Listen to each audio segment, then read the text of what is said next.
Hello everyone, welcome to another episode of J Bros Cooking. This episode is going to be our Christmas special. Part of our Christmas dinner is what we're doing today.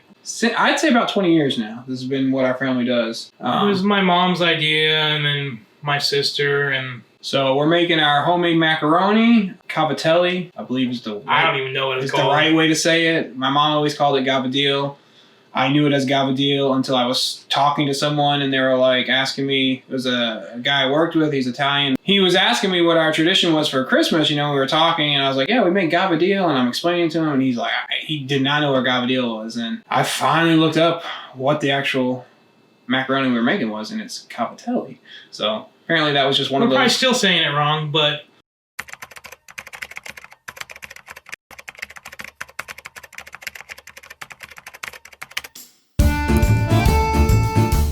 We're not born in Italy. No.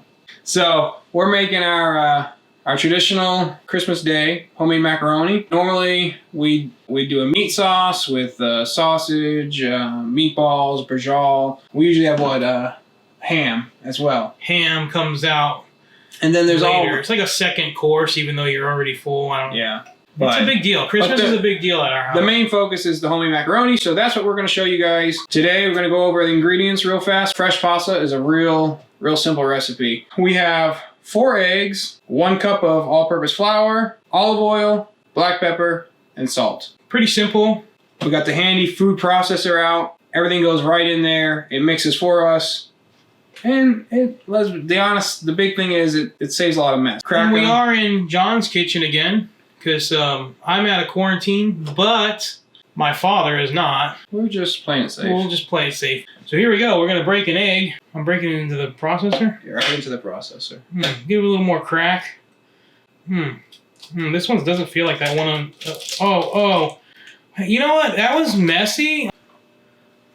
But... a big old piece of shell in there. Dude, that processor's going to... That processor will get rid of that shell. See how good this processor works. I'm just going to, I always say I have 2 hands, so... Might as well use them. I'll just use both of them. These eggs are fighting. They're fighting. They don't want to get mixed up. The shells are just not behaving. It's a big piece of shell. Really big. I mean, the good thing for you is that you guys can see, even professionals like Joe sometimes gets the shell in it. Yeah, I mean, I can't even explain how professional. All right, so to the eggs, we're going to add a little bit of salt, not too much. I'll get it for you, John. And a little bit of fresh cracked black pepper. You can also use white pepper. Sometimes people don't like, your pasta, you're going to see the black pepper in the pasta. So before we put the flour in, we're going to go ahead and pop the cover on. And just beat it. Give it a quick pulse, get that all mixed up.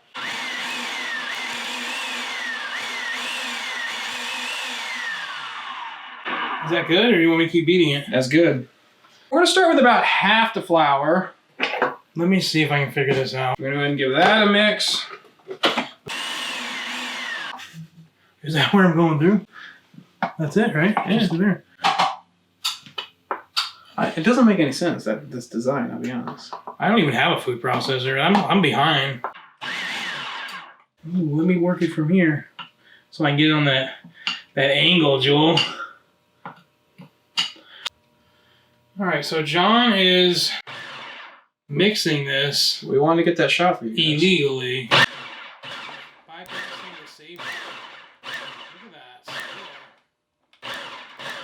Our pasta's coming together, forming a nice little ball there. Nice.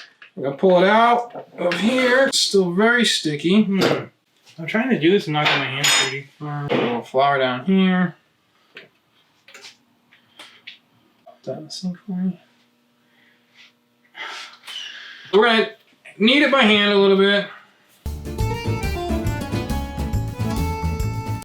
That's what I was trying to think of.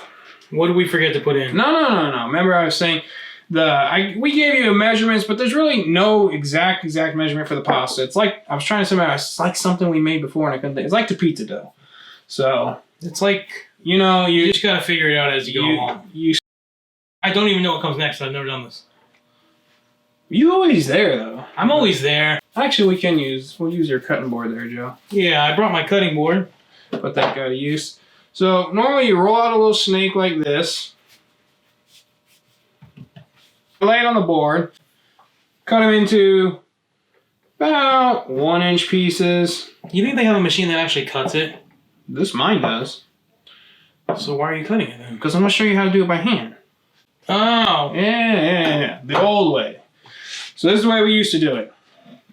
You cut them into sister about still does it this way. 1-inch pieces. You take 2 fingers, you press, and you roll. And I hate it this way because I'll be honest. You should put a little flour down. I should, but it's not that. My fingers are way too big. This way is fun and fun.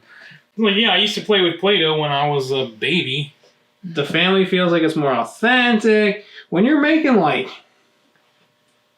5 pounds of this, it's not that much fun. It's ridiculous.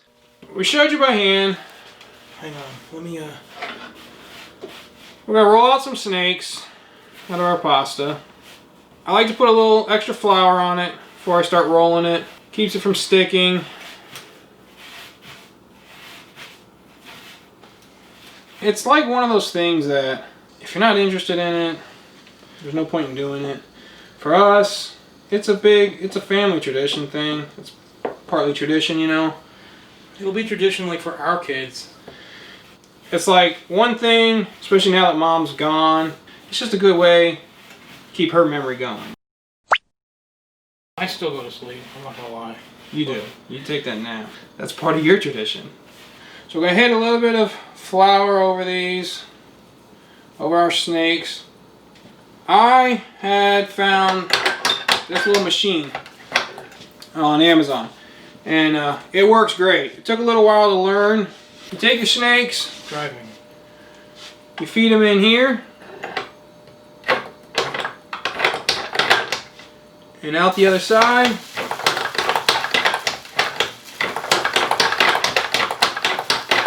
Gives you a nice little piece of pasta. Sprinkle a little more flour on these guys, huh? Eventually. Alright, so we got our little pieces of homemade macaroni here. We got our pot of water going. Obviously you can a little bit more defined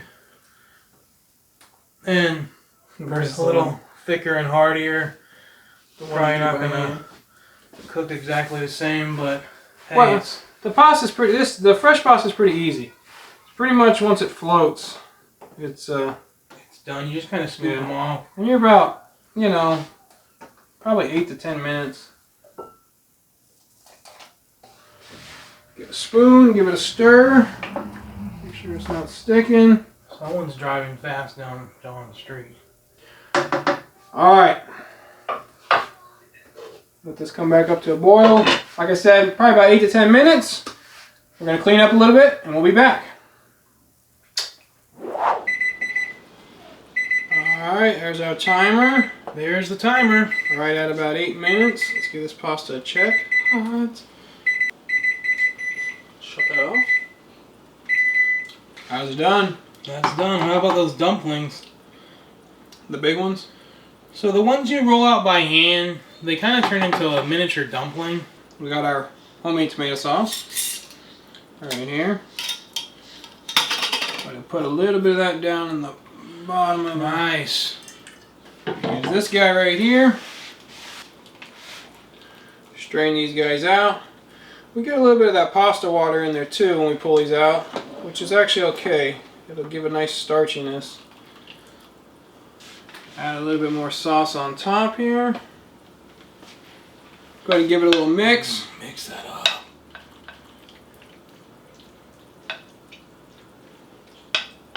Hit that with a little fresh pecorino romano.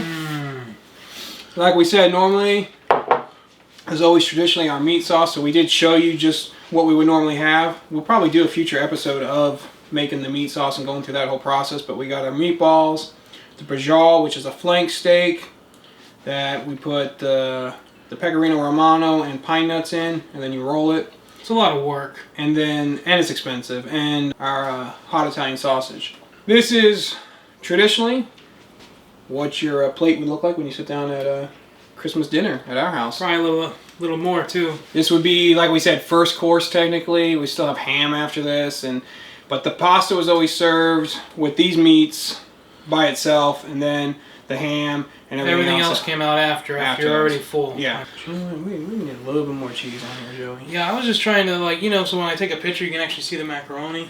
So that's our traditional Christmas dinner. Go ahead. Bringing it to you, show you. This is what we do. Fresh pasta is good. It's good. It beats box pasta every time. It's a lot of work. It's a lot of work. You probably don't want to come home and try to do this, but on a weekend, on a nice Saturday, you got some extra time, you want to do something fun with your kids, teach them, have a fun experience.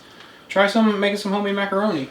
Homemade pasta, macaroni. I say macaroni for everything, even though that's a specific pasta. we use, my grandpa always said macaroni, so we always say macaroni, and we get corrected all the time. Like, my wife was confused about that when we first got married. It was Sunday, and she's like, what do you make for dinner? I said macaroni, and then I put spaghetti out, and she's like, oh, you said macaroni, I thought you were making macaroni and cheese. I'm like, nah, spaghetti, macaroni, same thing, but she's learning. You can check out our Amazon affiliate links. We had some people asking what equipment we use and whatnot, and so some of the equipment that we use to cook and to film, check it out if you're interested, and the links will be below.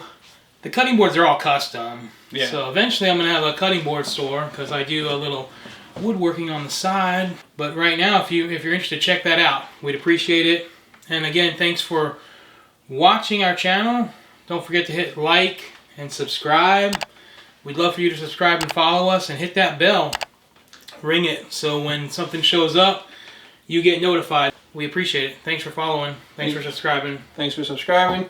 Wish you a Merry Christmas. Hope you guys get some time. Relax. It's been a crazy year. And spend some time with family. Appreciate you for watching. Like we always say, Joey, it's always better when you buy it when you make it yourself. Hey. John's got flour all over his pretty boy apron.